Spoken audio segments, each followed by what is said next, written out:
Bonjour à toutes et à tous, merci d'être là. On va continuer à discuter Grand Port de Marseille, mais cette fois-ci sur l'innovation. Quand on a préparé cette journée, notamment avec Laurence Bottero, il nous a paru évident qu'au-delà de la décarbonation, il y avait beaucoup de choses à raconter en termes d'innovation. Alors on va reprendre les grandes métriques, les grands chiffres du Grand Port, mais c'est toujours important de les donner. Le Grand Port, c'est 150 pays connectés, c'est 3 millions de passagers, c'est à peu près 77 millions de tonnes chaque année. Et on l'oublie, et ça va être tout l'enjeu là de notre débat, c'est aussi plus de 43 000 emplois et 16 000 entreprises ou établissements qui sont dans cet écosystème. Et dans cette logique du Grand Port, il nous a paru important d'aller voir comment se prépare l'avenir en termes d'innovation, en termes de green tech, en termes de clean tech, c'est-à-dire toutes les entreprises, les jeunes entreprises spécialisées notamment dans le domaine environnemental, mais pas que. Je vous présente brièvement les personnes, les intervenants qui vont être avec nous pour ce débat. Je commence par vous, Laurence Olivier. Laurence Olivier, vous pilotez Marseille Innovation, qui est l'incubateur historique, c'est 25 ans, hein, c'est ça de mémoire, Exactement. 25 ans, dans beaucoup de domaines, c'est à peu près 150 startups accompagnées chaque année, en gros, en volume, et ce qui vous donne 25 ans pour un incubateur, c'est très ancien, hein, je vous le dis, parce qu'il y a 25 ans, on n'était pas beaucoup dans le secteur à employer même le mot incubateur, et cette lecture, elle est importante, et cette lecture va nous permettre de comprendre notamment le territoire et l'évolution sur une durée de cette innovation. À côté de vous, Pierre-Emmanuel Casanova. Pierre-Emmanuel Casanova, bonjour. Vous êtes cofondateur de HSL Technologies, qui est aussi un peu dans le registre de la décarbonation, mais pas que. Alors là, le grand domaine, c'est l'hydrogène. On va en revenir. Et si on a souhaité que Pierre-Emmanuel soit avec nous présent, c'est parce que l'hydrogène, justement, pour rebondir sur les propos de Jean-Luc Chauvin à l'instant, sur il n'y a pas de Grand Marseille sans port. L'hydrogène pourrait être ce qu'on dit dans les milieux numériques un game changer, mais en tout cas pourrait vraiment créer une révolution dans le port de Marseille. Et ce qui est intéressant, c'est que vous arrivez surtout avec une techno made in Provence. Vous l'avez dit d'ailleurs assez fièrement, mais c'est une réalité. Et à côté de moi, Alexandre Antonokas, vous êtes responsable des projets diversification et innovation du Grand Port Marseille-Fos. Et donc, comme l'indique votre titre de façon assez transparente, vous pilotez tous ces projets. Et je vais peut-être commencer par vous, Alexandre. Au-delà de la décarbonation, peut-être déjà faire un panel de tous les secteurs qui sont concernés, de tous les grands domaines que couvre aujourd'hui l'innovation et potentiellement l'innovation au sein du Grand Port. Alexandre. Alors, si vous me vaste permettez, question. Je vais d'abord corriger deux choses. Allez-y. Ici, on ne va pas parler de l'innovation du grand port maritime de Marseille. Mais de tout l'écosystème. Nous sommes un catalyseur d'un écosystème. Exactement. Ça a été dit. Alors, c'est une question que j'aborde après. Dit Constantino tout à l'heure, et donc je le redis. Et seconde chose, on ne pilote pas les projets d'innovation, on les accompagne. OK. Et on met surtout en place l'ensemble des mesures et des caractéristiques sur un territoire pour permettre justement l'émergence de l'innovation. Alors, en tant qu'accompagnateur, et c'est tout à votre honneur, je suis d'accord, comment on peut caractériser au-delà de la décarbonation les secteurs concernés par cette démarche innovante, cette logique de cluster en fait? Je vais essayer de ne pas répéter ce qu'on a déjà entendu ce matin, en particulier sur l'industrie déjà présente et les futurs fleurons industriels qui sont en train de rejoindre notre territoire. Bien entendu, ce sont les piliers de l'écosystème industriel sur lesquels on va pouvoir innover et capitaliser. Mais je pense que l'intérêt de cette table ronde, c'est justement de mettre un peu les projecteurs sur une autre partie de l'écosystème, exactement, tout aussi structurante lorsqu'on parle d'innovation, c'est-à-dire les incubateurs, les startups innovantes qui vont arriver avec des process qui vont faire l'industrie de demain. Je pense que mes deux partenaires de table ronde le diront mieux que moi plus tard, mais aussi le monde éducatif, académique, donc l'université, les grandes écoles, les relations qu'il y a sur ce territoire avec ce monde-là. On a parlé tout à l'heure des enjeux de formation pour les nouveaux métiers. Ça vient directement. On y reviendra. Aussi des innovations en la matière et tout ce qui accompagne finalement l'émergence de l'innovation, à la fois dans la vieille industrie, sans aucune... quand je dis ça, c'est un terme noble chez moi, dans les industries innovantes et dans tout ce qui va finalement faire l'écosystème, le terreau à partir duquel on va devenir exemplaire au niveau international sur les sujets de décarbonation, mais aussi de numérique, Marseille est en passe d'être le 3e hub mondial sur les câbles sous-marins. Et donc, il y a tout ce qui va autour, mais aussi derrière tout l'écosystème qui va accompagner ça et qui sera autant d'atouts pour les grosses industries qui auront du coup un niveau de service sur le numérique qui sera exceptionnel. Alors, il y a une initiative qui est assez intéressante parce qu'elle caractérise, je trouve, pas mal la démarche. De la même façon qu'il y avait eu, rappelez-vous, cette logique de Smart City, il y a la logique de Smart Port qui existe. Vous pouvez expliquer cette démarche rapidement? Alors, vous avez fait la passe au filet, donc ouais, je vais allez-y.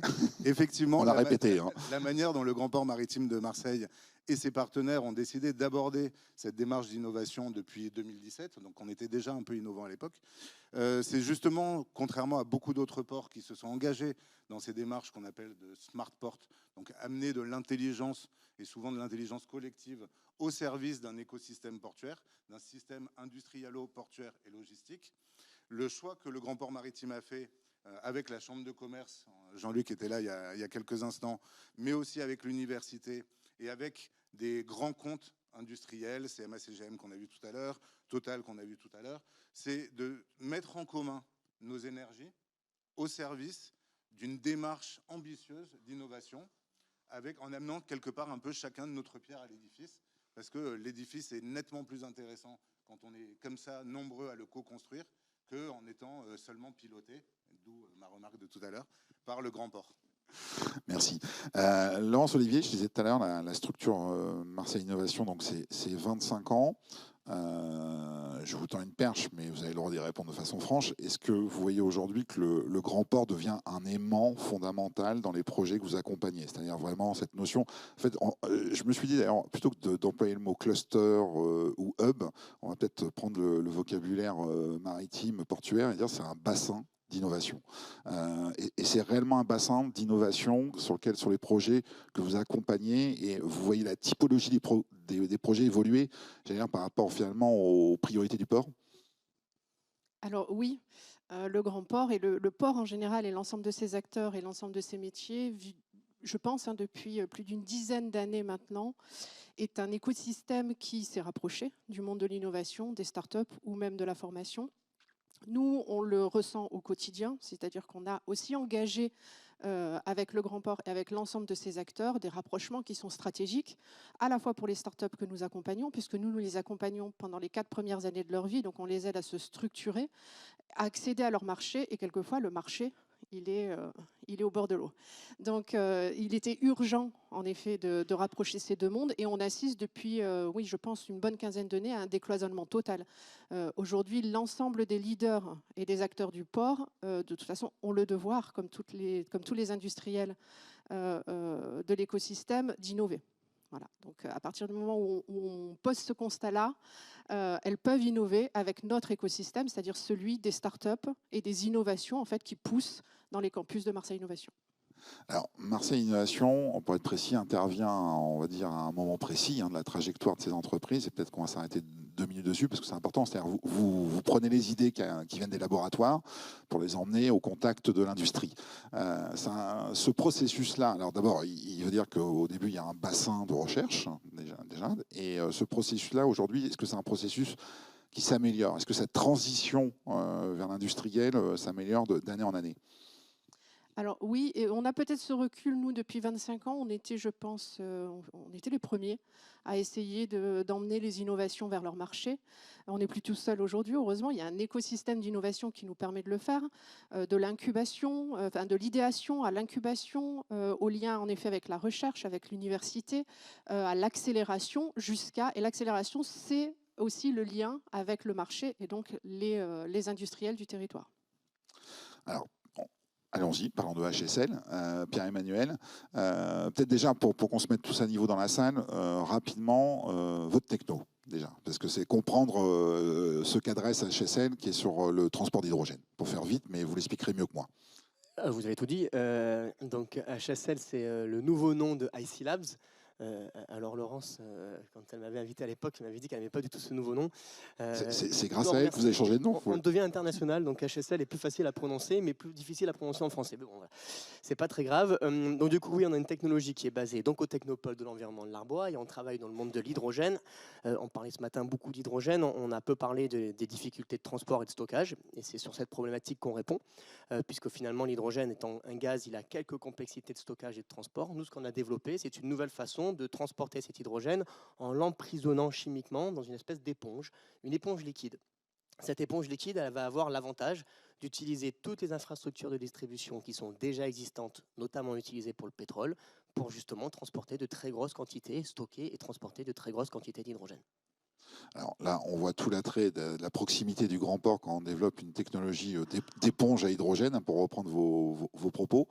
Là aussi, tout à l'heure, je le disais, ça peut être une techno, ça peut être un game changer dans le sens où demain, pour rebondir sur ce que disait Jean-Luc Chauvin dans l'intervention précédente, demain, le port de Marseille pourrait être un terminal d'import, d'export. D'ailleurs, je ne sais pas très bien, est-ce que c'est import ou export d'hydrogène? C'est une vraie question de ma part. C'est un vrai sujet. Hein. Moi, celle-ci, je peux y répondre. Je pense qu'on peut être un port d'import pour les gros producteurs mondiaux qui seront demain à la tête des gisements d'hydrogène. Donc il y a le Chili, l'Arabie Saoudite vraisemblablement, et un port d'export pour faire tout le capillaire sur la Méditerranée, probablement l'Afrique. Donc ça marchera dans les deux sens. Ce qui est une révolution, hein, en termes d'usage. C'est votre vision là-dessus sur le développement, la vision import-export, Pierre-Emmanuel? En fait, on est en train de changer le paradigme de l'énergie. Aujourd'hui, on en parlait très bien, on a des pays producteurs de pétrole qui ont pour vocation d'exporter leur pétrole et nous les acheter.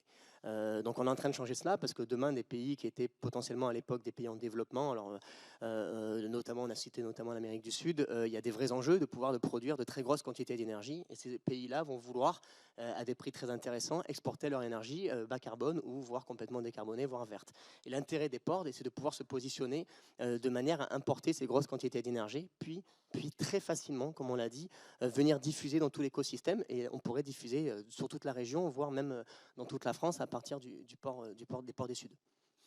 Alexandre, quand on parle d'innovation, c'est-à-dire de développement, pour le Grand Port de Marseille, cette logique d'accompagner, je corrige, hein, vous avez vu, d'accompagner l'innovation et de la favoriser, hein, du coup aussi, est-ce que c'est juste dans une logique, j'allais dire, de compétition mondiale entre ports, et du développement industriel, ou les deux finalement? C'est-à-dire, demain, un port, est-ce que c'est un écosystème industriel? C'est-à-dire, Marseille, pour rester et pour même devenir un port de plus en plus majeur, doit forcément tisser autour de lui tout un écosystème industriel.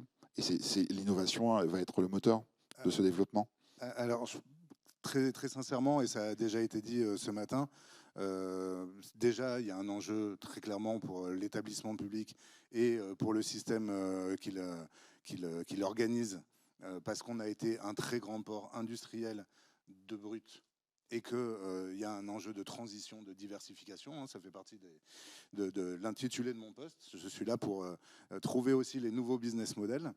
Mais effectivement, bien entendu, par rapport à d'autres ports, on n'est pas seulement un port, on n'est pas une zone de transit. On a un vrai terreau industriel avec des industries qui doivent se réinventer, s'adapter. Et donc, on doit les accompagner là-dessus. Donc, concrètement, sur ces sujets-là, on est plus un cluster industriel que seulement un point de passage. Et ce qu'il faut amener, ça a été dit par M. Trad tout à l'heure de CMA-CGM, entre autres la capacité à être un port multi-énergie, et donc avoir derrière nous toute l'industrie qui permet d'être un port multi-énergie, ce sera ce qui nous permettra d'être efficient sur les métiers de la logistique, qui est notre cœur de métier historique, bien entendu. Donc dans la compétition internationale, cet atout industriel sera déterminant si on sait bien le faire évoluer, bien le constituer et créer aussi entre les industries du circulaire, une efficience globale de système, donc une approche holistique de l'industrie de façon à être un cluster industriel, portuaire et logistique au top. D'accord. J'imagine que la compétition mondiale, elle est féroce là-dessus. C'est-à-dire, les bons projets, tout le monde les chasse. Comment on s'y prend et qu'est-ce qu'il faut savoir proposer? C'est-à-dire, parce que ça dépasse juste peut-être la question du foncier. Il y a plein d'autres questions que ça englobe. Vous avez dit tout à l'heure le mot talent, d'ailleurs, je pense que ce n'est pas un hasard. Mais il y a peut-être d'autres questions aussi que ça englobe. Alors, je vais essayer de ne pas trop redire ce qui a déjà été dit, parce que les tables rondes de ce matin étaient vraiment de très bon niveau. Mais effectivement, on a la chance d'avoir du foncier. Mais même ça, il faut peut-être le regarder avec un peu de discernement. Il n'y en a déjà plus beaucoup par rapport à la demande.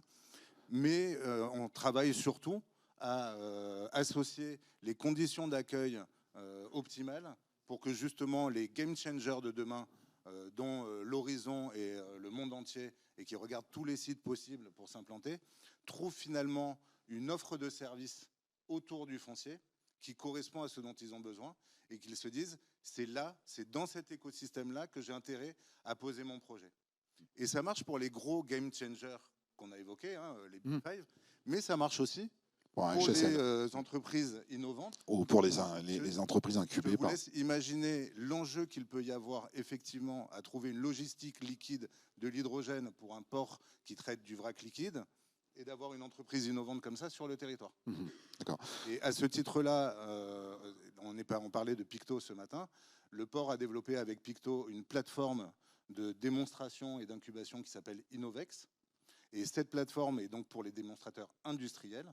Cette plateforme a justement vocation à repérer les pépites sur le territoire ou ailleurs et à leur proposer, comme on le fait pour les gros projets industriels, les meilleures conditions possibles pour se développer, pour avancer et pour le passage à l'échelle. Mais dans ces conditions-là, il y a aussi des conditions d'infrastructure, j'allais dire d'infrastructure citoyenne. Hein. C'est aussi préparer le territoire.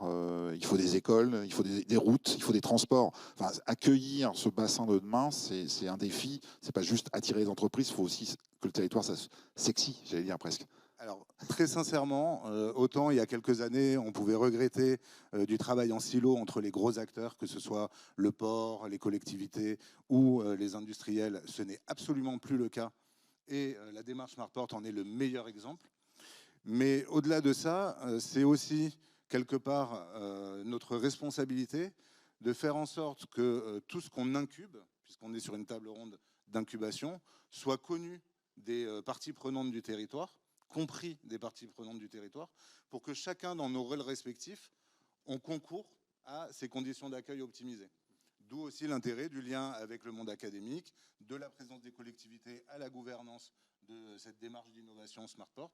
Et effectivement, tous dans nos rôles, il faut qu'on fasse en sorte d'aligner les astres pour que les grands projets et les projets pépites viennent se poser sur notre territoire. Pierre-Emmanuel, sur le décloisonnement, enfin, ou sur, oui.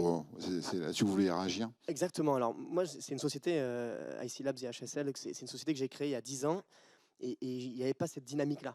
Il y avait vraiment un côté silotage, et pour être totalement transparent, hein, le grand port sont au courant, on a été extrêmement rapidement chassés par des grands ports européens, principalement des ports européens du Nord, qui avaient eux une vision déjà mise en place sur ce que pourrait être la transition énergétique de demain. Et c'est vrai que nous, à l'époque, on était un peu fer de lance, on allait voir le président Muselier, le président Chauvin, on essayait de voir un peu ces gens-là, et on était toute une petite équipe, hein, je vois Jean-François qui est là, et qui essaie de nous soutenir un petit peu sur la partie hydrogène. Et là, c'est vrai qu'il y a depuis quelques années, il y a une dynamique qui est extrêmement positive, il faut le dire, sur comment accompagner des pépites, petits et grands projets. On a vu sur la table ronde d'avant des grands projets. Il y a d'autres petits projets comme les nôtres qui peuvent arriver. Je pense que c'est tous ensemble. Monsieur Constantino a expliqué tout à l'heure qu'on réussira tous ensemble, on perdra tous ensemble. Sincèrement, bravo pour ce qui a été dit, parce que c'est ce que moi je le dis. L'état d'esprit est là maintenant. C'est vraiment 10 ans qu'il faut qu'on se le dise. On travaille ensemble, on est voisins. C'est tellement dommage de ne pas bosser ensemble avec des grands acteurs, parce que finalement, c'est avec ces centres d'innovation qu'on réussira à faire de la transition énergétique et surtout garder la compétitivité sur le territoire. Parce que la compétitivité, si on est compétitif en transition énergétique, on sera compétitif sur le territoire et même international. Ultime question, mais je sais que vous voulez rebondir aussi, Laurence Olivier, mais c'est la dernière question parce que sinon on va être en retard. Je voulais citer aussi l'initiative, la prochaine initiative sur laquelle vous êtes, pour montrer que l'innovation, c'est quelque chose qui est permanent aussi. C'est-à-dire que ce n'est pas quelque chose de figé, ce n'est pas juste de l'hydrogène et de ça. Parce que la prochaine initiative, c'est les métiers du vent. Alors, je voulais saluer ce qui vient d'être dit parce que c'est la réalité. Et en effet, sur ces dernières années, même je dirais, ces 5 dernières années, il y a une accélération et tant mieux. Nous, aujourd'hui, on accompagne une dizaine de startups qui travaillent avec des industriels du port. Alors, je pourrais toutes les citer, mais je pense à Seawards, V2O Marine, Lynx, qu'on verra cet après-midi, Sea Advance, voilà, et ce décloisonnement a permis d'accélérer aussi la mise en relation avec ces acteurs-là. Donc on va essayer de réduire le temps qu'il t'a fallu à toi. Mais 10 ans, c'est une bonne moyenne aussi. Hein. C'est souvent le temps qu'il faut à une start-up pour se structurer et se développer. Mais voilà, on raccourcit, nous, acteurs de l'innovation, avec d'autres acteurs et l'ensemble des acteurs du port. Alors, on le fait, nous, au travers d'un lien qui est assez fort et qu'on a noué depuis quelques années maintenant avec l'UMF, qui permet d'adresser près de 450 métiers différents. Je pense à V2O Marine, qui a une solution de dépollution à la surface des mers, en fait, qui permet, grâce à ce lien avec le port, de pouvoir expérimenter son système, et grâce à la coopérative des lamaneurs de Marseille. Donc ça, c'est un exemple concret qui lui permet d'avancer sur sa V2, sur sa V3, et gagner peut-être un peu de temps. On en reparlera dans 10 ans, mais voilà ce qu'on essaie de faire au quotidien, et ce décloisonnement le permet. 2 mots, donc dans l'initiative, il y a le métier du vent, qui est la prochaine. Oui. Voilà. Nous travaillons depuis 2 ans maintenant avec la mairie de Port-Saint-Louis, la région, Provence Grand Large, à la naissance d'un pôle technique qui s'appellera Wintech, hein, je pense que le nom est définitif, et qui va traiter en fait le sujet de l'innovation sur les métiers du vent et de l'éolien offshore. Donc, au sein de cette base technique, il y aura de l'incubation, il y aura des startups, il y aura de la formation, il y aura la formation de talents, et surtout essayer d'innover au travers du vent, donc les métiers de la glisse, mais aussi, puisqu'on adresse l'éolien offshore, l'ensemble des innovations liées à cette transition-là, et également à la biodiversité marine. Merci à vous, merci et bravo pour cet état d'esprit, parce que nous qui tournons souvent en région, on ne le trouve pas systématiquement, et bravo de le cultiver, d'avoir réussi. Alors comme le temps est précieux, oui. Juste de rebondir là sur le dernier exemple, vous imaginez bien, alors maintenant c'est plus un secret, Hervé Martel, président du directoire du Grand Port Maritime de Marseille, l'a annoncé, il y a un projet de 500 millions d'euros pour le développement de la filière éolien offshore. Vous imaginez tout l'enjeu qu'il y a pour nous d'avoir un terreau comme ça d'innovation qui sera au service de ce cluster en création. Et donc, de la même façon, les gros porteurs de projets industriels auront un attrait particulier à venir ici, parce que l'infrastructure est là, mais aussi parce que l'environnement est là.